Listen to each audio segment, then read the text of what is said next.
আবু দাউদ শরীফের হাদিসে একজন মহিলা, একজন যুবতী রাসূলের কাছে এসে বলছেন, ইয়া রাসূলুল্লাহ, আমার মা বাপ ছোট্ট অবস্থায় আমাকে বাল্য বিবাহ দিয়েছে।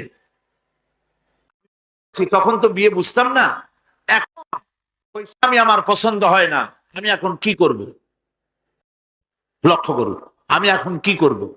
আল্লাহর নবী বলছেন, তোমার ইখতিয়ার, ইচ্ছে করলে এ বিবাহ তুমি রাখতেও পারো, ইচ্ছে করলে এ বিবাহ ভঙ্গ করে ইচ্ছে মতো স্বামী গ্রহণ করতে পারো।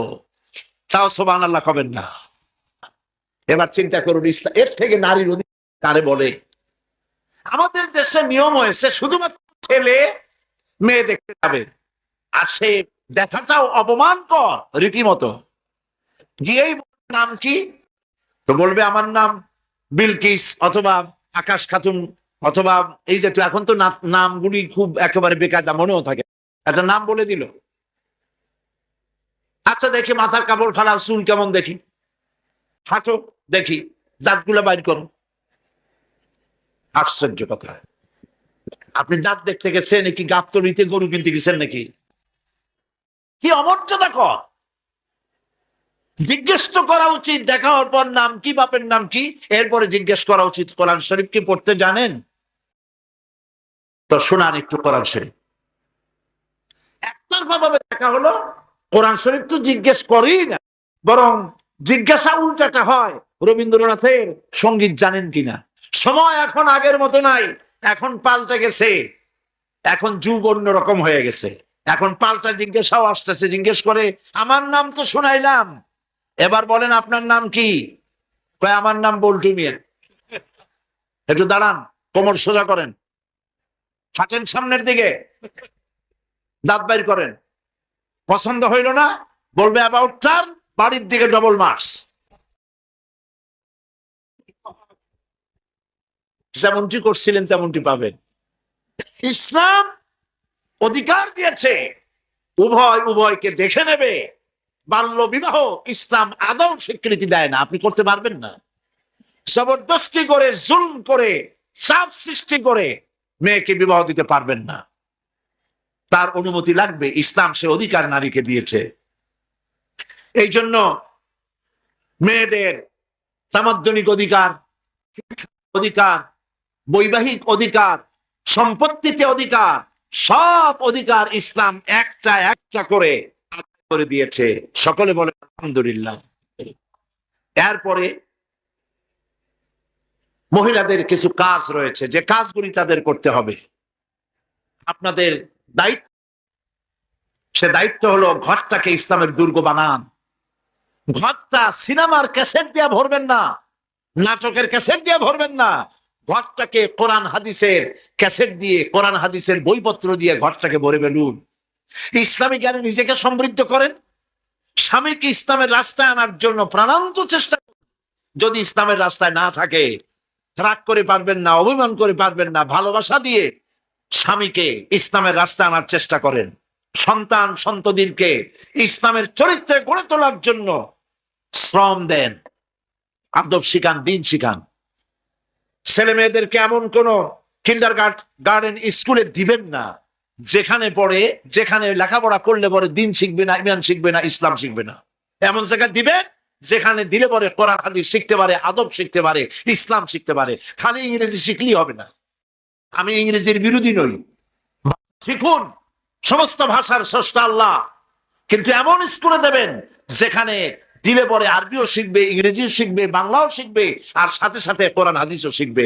এইরকম স্কুল তালাশ করবেন। প্রাইভেট মাস্টার রাখবেন, এমন মাস্টার যে মাস্টার নামাজি দেখে রাখবেন, বেয়াদব, ধর্ম নিরপেক্ষতায় বিশ্বাস করে, এমন কোন ছেলেকে বাড়িতে নিয়ে পড়াতে আপনার সন্তান নষ্ট করে দেবে। কথা বুঝতে পেরেছেন? এরপরে ছেলেদেরকে সচ্চরিত্রবান বানাবার, চরিত্রবান ছেলেদের সাথে তাদেরকে থাকতে দিন। আর মেয়েদেরকে যারা স্কুল কলেজে পাঠান, বোরখা পরাতে শিখুন। বাচ্চা অবস্থা থেকে তাদেরকে সালোয়ার কামিজ পরান। একটু বড় হলেই শার্ট পরাবেন না, একটু বড় হলেই 5-6 বছর বয়স হয়ে গেলেই পাজামা পরান, সালোয়ার কামিজ পরান। 6-7 বছর বয়স হয়ে গেলেই চাদর পরান, এইভাবে আস্তে আস্তে করে তাকে শরম শিখান, ইমান শিখান, দিন। মানুষের নামে একটা সূরা আছে, সূরার নাম আন-নাস। মানুষের নামে সূরা আছে। আবার মানুষের মধ্যে দুইটা শ্রেণী, একটা হলো পুরুষ আর একটা নারী। এখন নাস তো ইন জেনারেল, কিন্তু ইন্ডিভিজুয়াল নারীরা যাতে বঞ্চিত না হয়, কোরআন সেদিকেও লক্ষ্য রেখেছে। আল্লাহ পাক নারীর নামে একটা সূরা নাজিল করেছেন, সূরার নাম কি? সূরা নিসা। আবার ব্যক্তি নারীর নামেও সূরা আছে, নাম কি? মারিয়াম। পুরুষের ব্যক্তি নামেও সূরা আছে, নাম কি? সূরা ইউসুফ, সূরা ইব্রাহিম, সূরা ইউনূস। আছে না এগুলা? সুবহানাল্লাহ। তাহলে আমি কথাটা এইভাবে বলি, এটা কিন্তু কোরআনও নয় হাদিসও নয়। এবার আমি যা বলবো সেটা হলো, কোরআন শরীফ শুরু হয়েছে বিসমিল্লাহ দিয়ে। কি দিয়ে শুরু হয়েছে? প্রথম অক্ষরটা কি? বা। আর শেষ হয়েছে মিনাল জিন্নাতি ওয়ান-নাস, শেষের অক্ষরটা কি? সিন। তো কোরআনের প্রথম অক্ষর বা, শেষের অক্ষর সিন, দুইটারে মিলায় দেন, কত কি হইল? এখন এই বাসে চড়ে ঢাকা টু চিটাগং নাকি? সেই বাস নয়। এটা কোন বাস? এ বাস হচ্ছে, যেমন আপনাকে খাবার সময় গোশত বা ডাল যদি বেশি দেওয়া হয়, ভাত বেশি দেওয়া হয়, আপনি বলেন বাস বাস, মানে হচ্ছে না, যথেষ্ট, আর দেবেন না। আমার কাছে মনে হয় যেন কোরআন শুরু হলো বা দিয়া, শেষ হলো সিন দিয়া, বাস হয়ে গেল। আল্লাহ রাব্বুল আলামিন এই কোরআনে কারীমের ভিতরে মানুষের জন্য, গোটা বিশ্বের মানব জাতির জন্য, শুধু মুসলমানদের জন্য নয়, গোটা বিশ্বের সাদা কালো, নারী পুরুষ, জাতি ধর্ম, দল মত নির্বিশেষে বিশ্ব মানবতার জন্য যে কোরআন নাজিল করলেন, বা দিয়া শুরু করে সিন দিয়া শেষ করে বাস করে দিলেন, অর্থাৎ মানুষের জন্য আর কোন জিনিসের প্রয়োজন নাই। সমস্ত জিনিসের মূলনীতি কোরআনের মধ্যে দিয়ে দেওয়া হলো। সুবহান। তবে বলতে পারেন বিজ্ঞানের এত বড় বড় আবিষ্কার, সেই বিজ্ঞান এগুলি তো এর মধ্যে নাই, বলতে পারে, না জানিয়ে বলতে পারে, কিন্তু বিজ্ঞানের মূল উৎসই কিন্তু কোরআন। বিজ্ঞানের আবিষ্কার যত বাড়বে, বিজ্ঞানীরা ততদিন কিয়ামত পর্যন্ত এই কোরআনের সামনে ভিক্ষুকের মতো দুটি হাত পেতে দাঁড়িয়ে থাকবে ইলা ইয়াউমিল কিয়ামা। যেহেতু বিজ্ঞানের মূল উৎস কি? কোরআন। বিজ্ঞানের উৎস কি? কোরআন। সেই কোরআনে কারীম থেকে আমি আলোচনা করার নিয়ত করেছি, সে আলোচনার জন্যই এসেছি। ইনশাআল্লাহ আল্লাহ পাক যদি আমাদের তৌফিক দেন, আমরা আলোচনা করব। সুবহানাকা লা ইলমা লানা ইল্লা মা আল্লামতানা। আমি কিছুই বলতে পারবো না যদি আমার মনিব আমাকে সাহায্য না করেন। আপনারা দোয়া করুন যেন এখানে যা প্রয়োজন সেই জাতীয় বক্তব্য আল্লাহ রাখার তৌফিক এনায়েত করেন। একটু পড়েন আমার সাথে, শয়তানের ওয়াসওয়াসা থেকে পানাহ চেয়ে নি। সবাই পড়েন। আউযু বিল্লাহি মিনাশ শাইতানির রাজীম। বিসমিল্লাহির রাহমানির রাহিম। বিতাড়িত মরদুদ শয়তানের ওয়াসওয়াসা থেকে পানাহ চাই পরম করুণাময় আল্লাহ রাব্বুল আলামিনের নামে। শুরু করছি। ইয়া আইয়ুহাল্লাযীনা আমানু দুখুলু ফিস-সিলমি কাফা ওয়া লা তাত্তাবি'উ খুতুওয়াতিশ শাইতান ইন্নাহু লাকুম আদুউম মুবিন। فإن زللتم من بعد ما جاءتكم البينات فاعلموا أن الله عزيز حكيم। صدق الله العظيم। সূরা আল বাকারা দ্বিতীয় পারা 208 এবং 209 নম্বর আয়াত আপনাদের সামনে তেলাওয়াত করা হলো। আমি চেষ্টা করব এই আয়াতে কারিমার আলোকে কিছু কথা আপনাদের সামনে পেশ করার জন্য। আল্লাহ পাক বলছেন, ইয়া আইয়ুহাল্লাযীনা আমানু, হে বিশ্বাসীরা, তোমরা যারা ঈমান এনেছো, আমার উপরে বিশ্বাস স্থাপন করেছো, শোনো। উদখুলু ফিস-সিলমি কাফা, সিলমের ভিতরে পরিপূর্ণরূপে প্রবেশ করো। ওয়ালা তাত্তাবিউ খুতুওয়াতিশ শাইতান, আর শয়তানের পদাঙ্ক অনুসরণ করো না। ইন্নাহু লাকুম আদুউম মুবিন, নিঃসন্দেহে শয়তান তোমাদের প্রকাশ্য দুশমন। ফাইন যালালতুম মিন বা'দি মা জাআতকুমুল বায়্যিনাত, তোমাদের কাছে যে সুস্পষ্ট ও ব্যর্থহীন আয়াত এসেছে, এটা লাভ করার পরেও যদি তোমাদের পদস্খলন ঘটে, তাহলে ভালোভাবে জেনে রেখো আল্লাহ রাব্বুল আলামিন মহাপ্রজ্ঞাশীল এবং তিনি মহাজ্ঞানী, মহাপরাক্রমশালী। এই হচ্ছে আয়াতে কারিমার শাব্দিক অর্থ। এবার আমরা চলুন এই আয়াতের আলোকে আলোচনা করি। একমাত্র দুর্নীতি বেশি সচিব আর হলো প্যানেল চেয়ারম্যান চা করেছে, ভালোই করেছে। আমরা এই দিন চাই আপনাদের কাছে ওর বিচার, আর কিছুই চাচ্ছি না। আমাকে তাতে রাখলি রাখবেন, থাকলি থাকবে, না থাকলে জীবন যাবে। এর সে কাজ বছর মাইসর দাড়ি। এবার আমি বলছি ভাই আমি পিআইছি, আমার সরিষা ডাঙে রাস্তাঘাট করবে, এটা আপনি মাইসর দাড়ি করছেন কেন? পকেটের টাকা খরচ করে যতটুকু পারি মানুষের সেবা করার চেষ্টা করছি, কিন্তু আমার কথা এডি, আমার ন্যায্য কথা যদি থাকে, আমি যদি অপরাধী হয়ে থাকি আমার শাস্তি প্রকাশ্যে দিক। আর আমি যদি মিথ্যা কথা বলে থাকি, আমি স্ব ইচ্ছায় আমি মেম্বারের পদত্যাগ করে এই মানুষের সামনে বলছি আমি সুতোর মালা গলায় দিয়ে মোমিনপুর ইউনিয়ন পরিষদ থেকে চলে যাবো। আমাদের এখন যে প্যানেল চেয়ারম্যান আছে সে খুবই দুর্নীতি করছে, আমাদের কোনো কাজে আমাদের জানাচ্ছে না, সব নীতি নীতি করছে। সে একটা আমাদের বিআইসি করছে করে সে হচ্ছে তার মতন করে কাজ করছে, আমাদের ভয় ভীতি দেখিয়ে কাজ করছে। সে আমাদের এইসব মেম্বারদের একজনেরও ডাকছে না। আমাদের দাবি, আমাদের না জানিয়ে এই স্প্রে মেশিন গুলা কেন সে একামতো সে এই বিতরণ করছে। স্প্রে মেশিন দিচ্ছে, আমরা জানি না কিভাবে তারা করেছে সঠিক ভাবে। পরে শুনছি যে আমাদের ছাড়াই সে কাগজপত্র জমা কথা বলেছেন সঠিক কথা, জ্ঞান মিথ্যার কোনো অবভেদ নিয়ে তারা কথা বলিনি। সবাই দ্রুত ইসি মহোদয় এবং ইউনো মহোদয়কে বলতে যাচ্ছি আমাদের এখানে প্রশাসক নিয়োগ দিক। আমরা দ্রুত এখানে চেয়ারম্যানের অনাস্থা চাই, প্যানেল চেয়ারম্যানের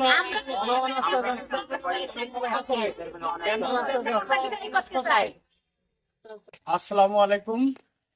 আমি মোহাম্মদ আলমগীর হোসেন, মোমিনপুর ইউনিয়নের 5 নম্বর ওয়ার্ডের ইউপি সদস্য, 5 নম্বর ওয়ার্ড সরিষাডাঙ্গার। আজকে ইউনিয়ন পরিষদে স্প্রে মেশিন দেবে এই কথা আমরা মেম্বাররা, ইউপি সদস্য এবং সংরক্ষিত সদস্য যারা আমরা শুনতে পাই। তো স্প্রে মেশিন দিচ্ছে এখানে আমাদের মেম্বারদের বাদী তিনি ইচ্ছাকৃত ভাবে মানে তার মন মতো করে স্প্রে মেশিন বিতরণ করছে। তো আমরা জনগণের ভোট নিয়ে নির্বাচিত হয়েছি, জনগণ আমাদের কাছে যাই বলছে স্প্রে মেশিন আমাদের দেন। তো আমরা তো জনগণের আশ্বাস তো করলাম যে আপনাদের আমরা পাশে থাকবো। যে 5 আগস্টের পর থেকে আমাদের এই প্যানেল চেয়ারম্যান এখানে আছে, তিনি বিভিন্ন প্রকল্পের কাজ, এই কাজও আমাদের বাদী সে তার মন মতো করে এবং আমাদের কোনো মেম্বারের এই যে আজকে যে স্প্রে মেশিন বিতরণ করছে এবং আপনার হলো নলকূপ এসেছে, টিউবওয়েল, এগুলো আমাদের কিছু জানায়নি। এবং স্প্রে মেশিনের এখানে সরকারি নিয়ম আমাদের ইউনিয়ন পরিষদের বই আছে, আমাদের ট্রেনিং হয়, সেখানে লেখা আছে ইউনিয়ন পরিষদ সকল সদস্যদের চিঠির মাধ্যমে ইউনিয়ন পরিষদে অবগত করা লাগবে। সেখানে সিদ্ধান্ত হবে আমরা স্প্রে মেশিন দেব না সেলাই মেশিন দেব, আমরা আমাদের সবার সিদ্ধান্তের উপরে সেখানে রেজুলেশন হবে। কিন্তু আমাদের না ডেকে এখানকার যে সচিব, ইনি একটা মনে আছে ফ্যাসিস্ট সচিব, ইনি ওনার ইচ্ছাকৃত ভাবে উনি আমাদের সইগুলা জাল করে ইউনো স্যারের ওখানে পাঠাইছে। ইতিমধ্যে আমরা সেখান থেকে যাই দেখে এসেছি। এইবার 3,56,000 টাকা যে স্প্রে মেশিন, এখানে লেখা আছে 100 স্প্রে মেশিন। 100 স্প্রে মেশিনের দাম, যে মেশিন গুলো এখানে দেশে 900 টাকা করে, 100 দাম হলো 90,000 টাকা। এখানে 3,56,000 টাকার স্প্রে মেশিন, যেখানে একটা মেশিনের মূল্য হলো 3600 টাকা, কিন্তু এই কৃষকের দেওয়া হচ্ছে 800 টাকার স্প্রে মেশিন। আর একটা কি টিউবওয়েল, সে বিভিন্ন গ্রামে তার ইচ্ছাকৃত ভাবে মতো টিউবওয়েল দিয়েছে। আমার কাছে অসংখ্য, আমার এই সরিষাডাঙ্গায় 3000+ ভোট, এখানে 5,500 জনসংখ্যা। আমার কাছে কত অসহায় দরিদ্র মানুষ ক্যানালে বসবাস করে একটা টিউবওয়েল চাইছে। আমি মনে দুঃখে বলছি, আমার মতন একটা মানুষ, আমি একটা গরিব মানুষের টিউবওয়েল দিতে পারিনি, আর সে তার ইচ্ছা মতো চেয়ারম্যান নির্বাচন করবে বলে তার লোক দিয়ে এই টিউবওয়েল বিতরণ করছে। আমরা এই সুষ্ঠু তদন্ত এবং ইতিমধ্যে যেসব প্রকল্পগুলা বাস্তবায়ন করেছে আমরা খতিয়ে দেখতে বলছি, এবং আমাদের যে সদর উপজেলা, আমাদের ইউনো মহোদয় এবং আমাদের আসার শেষ ঠিকানা আমাদের জেলা প্রশাসক মহোদয়কে দৃষ্টি আকর্ষণ করছি। এইভাবে দুর্নীতি করে আমাদের সাথে আমাদের সই জাল করে, এই যে আমাদের কথা আমরা যদি কিছু বলতে যাই যে কত টাকা বরাদ্দ হয়েছে, বিভিন্ন ধরনের হুমকি ধামকি দেয়, এই তুমি বরাদ্দ নেওয়ার কিরা, তুমি কিন্তু এখানে আসো বল থাকতেই পারবে না, তোমার বল সমস্যা হয়ে যাবে। হ্যাঁ, তারপরে আমাকে আমার সরিষাডাঙ্গা অনেক বড় গ্রাম, এখানে 30-40টা রাস্তা আছে, এখানে পায়ে হেঁটে যাওয়ার মতন, এখানে অনেক সময় অনেক কাদা হয়, ফ্ল্যাট সোলিং রাস্তার প্রয়োজন। মানুষ আমাদের কাছে বলে, ভাই আমরা হাঁটু পর্যন্ত কাদা, আমার এই ফ্ল্যাট সোলিং রাস্তাটুকু করে দাও। আমার সরিষাডাঙ্গায় এক জায়গায় রাস্তা করেছে, বলছে তুমি ওই রাস্তার গোড়ায় যেতে পারবে না, তুমি মেম্বার, তাই কি আমি আমার মতন করে রাস্তায় যাইতে পারবো, তুমি ওই রাস্তার গোড়ায় যাইতে পারবে না, তাহলে কিন্তু তোমার সমস্যা হয়ে যাবে। তারপরে আমার আবার এরকম ভাবে আমি বললাম যে ভাই আপনার এই যে পরিষদের এই যে আমার তো কিছুই পারলাম না, কিছুই বুঝলাম না। বলতে ঠিক আছে, তোমার একটা পিআইসি করব। আমাকে পিআইসি করা হয়েছে। আমার সরিষাডাঙ্গায় 3000 ভোট। উনি 8 নম্বর ওয়ার্ডের প্যানেল চেয়ারম্যান, 1 নম্বর প্যানেল চেয়ারম্যান। উনি হলো কবিখালী মাইসুরদাড়ি ওনার গ্রাম। সেই কবিখালী মাইসুরদাড়ি গ্রামে 2 গ্রাম মিলে 1200 ভোট। সেই গ্রামের রাস্তাঘাট সবই প্রায় হওয়ার মতো, আর আমার সরিষাডাঙ্গায় অসংখ্য রাস্তাঘাট পড়ে গেছে, কিন্তু সে আমার পিআইসি বানিয়ে দিয়ে সে কাজ করছে মাইসুরদাড়ি। এবার আমি বলছি ভাই আমি পিআইসি, আমার সরিষাডাঙ্গায় রাস্তাঘাট করবে, এটা আপনি মাইসুরদাড়ি করছেন কেন? সে আমার বলছে যে মাইসুরদাড়ি করি কি কোন করি সেটা আমার ব্যক্তিগত ব্যাপার, আমি কাজ করছি, তুমি মাইসুরদাড়িও যাইতে পারবে না। একটা স্বৈরাচার ভাব, তার যে আচরণ যেরকম ভাব, এরকম ভাবে আমরা যে মেম্বার কত কষ্ট কত আশা নিয়ে এই জায়গায় আসছি, সাধারণ মানুষের কাছে মুখ দেখানোর মতন আমাদের পরিবেশ নেই। পকেটের টাকা খরচ করে যতটুকু পারি মানুষের সেবা করার চেষ্টা করছি, কিন্তু আমার কথা এইটি, আমার ন্যায্য কথা যদি থাকে, আমি যদি অপরাধী হয়ে থাকি আমার শাস্তি প্রকাশ্যে দিক, আর আমি যদি মিথ্যে কথা বলে থাকি আমি স্ব-ইচ্ছায় আমি মেম্বারের পদত্যাগ করে এই মানুষের সামনে বলছি আমি সুতোর মালা গলায় দিয়ে মমিনপুর ইউনিয়ন পরিষদ দিকে চলে যাব।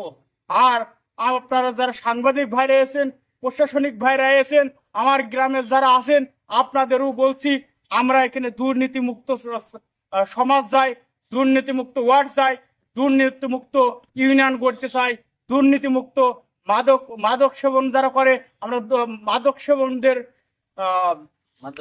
প্রতিহত করতে চাই। আমাদের উদ্দেশ্য ভালো কাজের জন্য আপনারা আমাদের নির্বাচিত করেছেন।